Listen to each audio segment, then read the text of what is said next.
Bonjour mes chers élèves, on va corriger cet exercice. Alors cet exercice il représente un grand problème pour les élèves.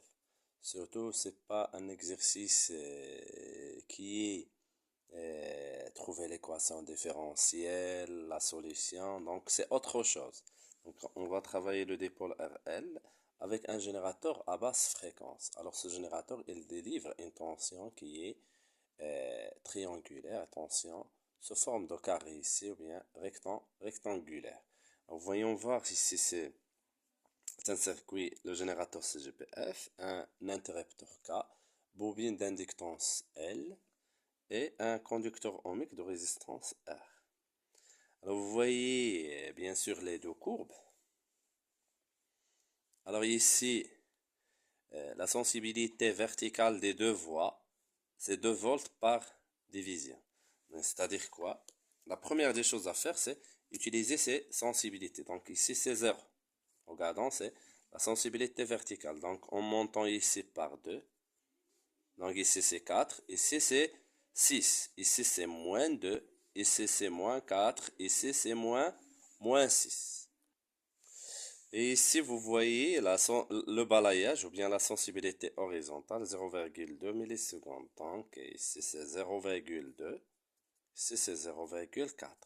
Normalement, c'est la première des choses à faire. Mais je vais me limiter ici parce on va travailler dans la demi-période. Parce que ça, il est périodique. Ce signal, il est périodique. Et même chose, ça, il est périodique.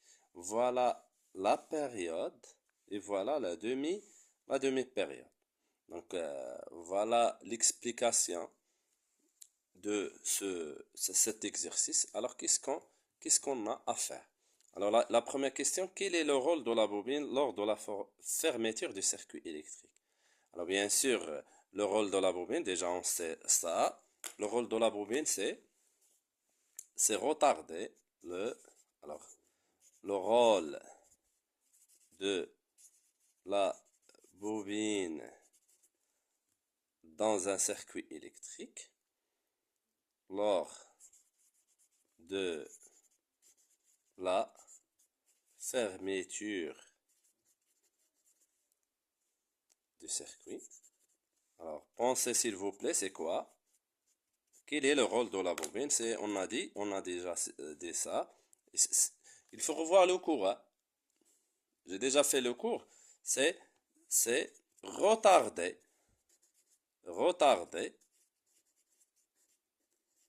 la rupture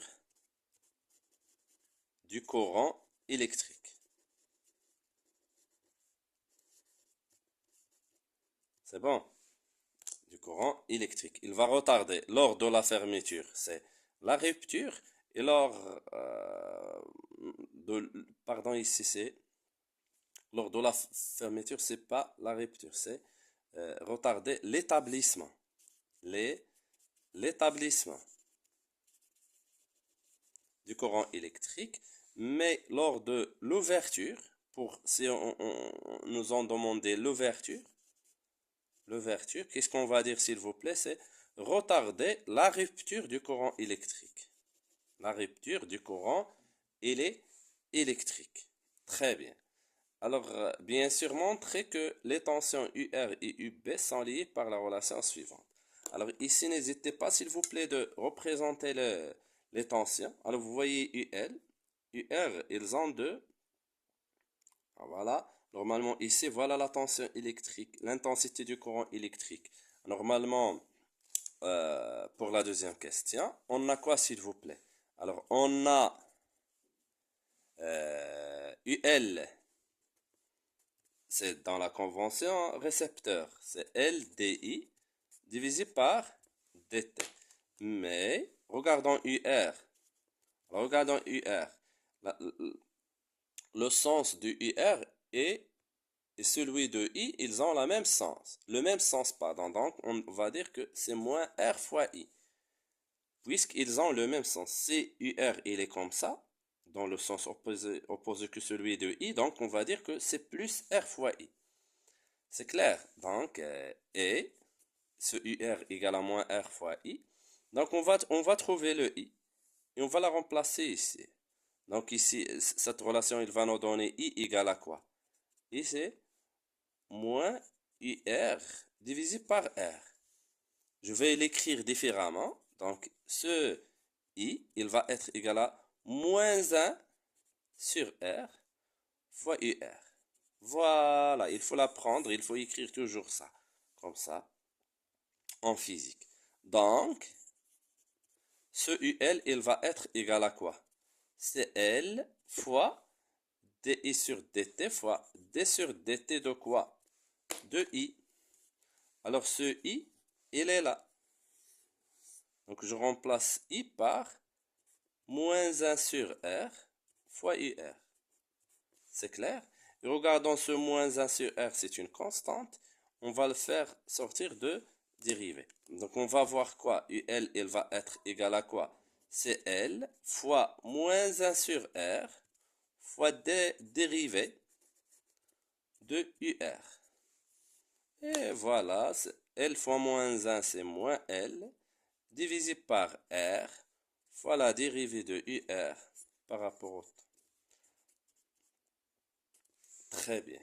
Alors, voilà l'expression, il est bien démontré, encadrant la relation. Voilà la question. Déterminer à partir de l'oscillogramme, ça, et dans la première demi-période, UB et DUR sur DT. Alors, normalement, ça c'est UB ou bien UL, c'est la même chose. UB, et ce DUR sur DT, il représente quoi pour ce signal? Il représente le coefficient des recteurs. C'est ça ce que vous devez savoir. C'est le coefficient des recteurs de cette courbe. En choisissant deux points, c'est facile. Donc, continuons s'il vous plaît. Qu'est-ce qu'on va faire? Donc, UB, troisième question. UB ou bien UL, c'est la même chose. Voilà, c'est moins 2. Regardons, UB, il est constant.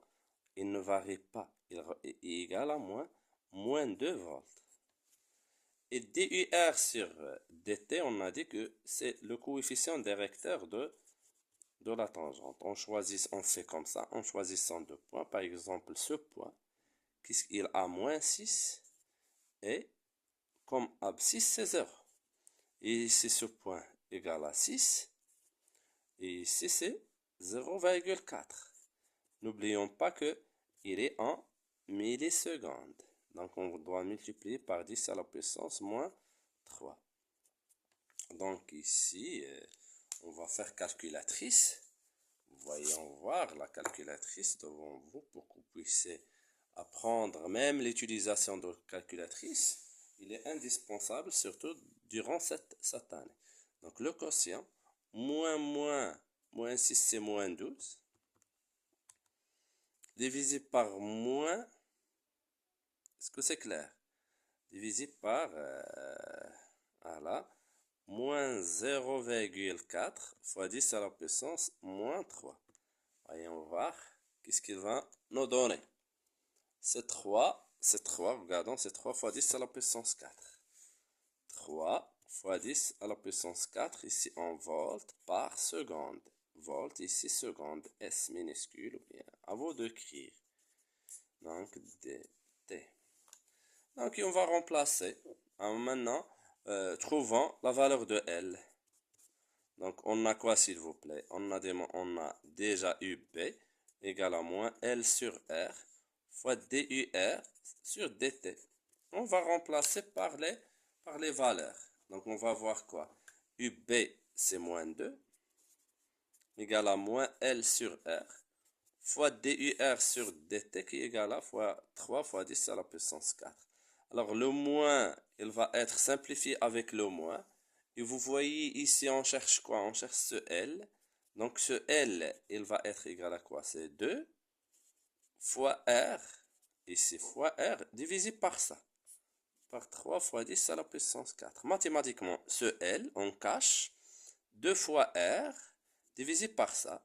Et on remplace on remplace R. Regardons R ici, s'il vous plaît. C'est 1,5 10 à la puissance 3. 1,5 10 à la puissance 3 divisé par 3 fois 10 à la puissance 4. Alors, je peux utiliser la calculatrice, à vous d'utiliser la calculatrice, mais pour moi, je vais vous montrer comment. Ici, vous voyez, c'est 2 fois 1,5, c'est 3. On va la simplifier avec ce 3. 10 à la puissance 4, en haut, c'est 10 moins 4. 10 à la puissance 3 fois 10 moins 4, c'est 10 moins 1 Henri. H. Donc, c'est 0,1 Henri. Voilà L.